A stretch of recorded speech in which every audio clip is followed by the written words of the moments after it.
沈师傅，车子在启动的时候异响特别大，是怎么回事啊？大家好，我是性车房小沈。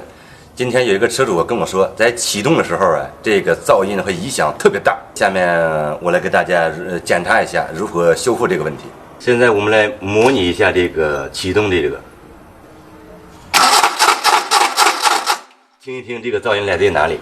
我们首先检查一下启动机，我们来拆一下启动机。在我们拆启动之前，我们把电瓶线已经去掉了，现在可以安全来拆卸启动机了。先把启动机上的连接线拆掉。我们把启动机拿下来，我们来检查测试一下这个启动机。打上铁，吸力正常，启动机转动正常。好，我们再来检查一下跟它齿合的齿圈。经检查和观察，发现这个发动机的齿圈牙齿都基本上已经打没了。现在我们拆下来变速箱来更换这个齿圈。首先我们把变速箱周围的这些连接线统统的都去掉，转速传感器啊、倒档开关线呀统统去掉，然后把挂档线去掉，传动轴去掉，把这个变速箱跟发动机连接的螺丝去掉，我们就可以把变速箱拿掉了。现在开始了啊！我们把变速箱拍下来，看这些粉末，这就是齿圈上打下来的粉末。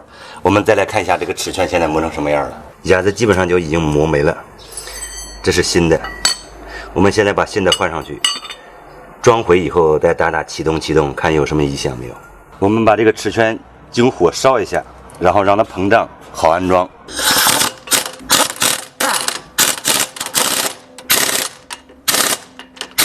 在安装好飞轮以后，检查压盘离合器片，发现压盘膜片已经坏掉，离合器的弹簧已经坏掉，我们更换上新品。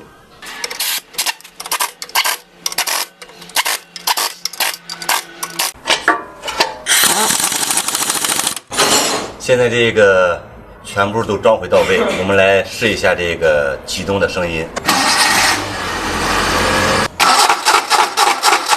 造成这个启动异响的原因，我们已经找到了，也解决了。造成这种异响的主要原因是启动机和齿圈齿合不正常，导致齿圈过早老化。本期节目到此就结束了。大家有什么问题和建议，在屏幕下方留言。咱们下期再见。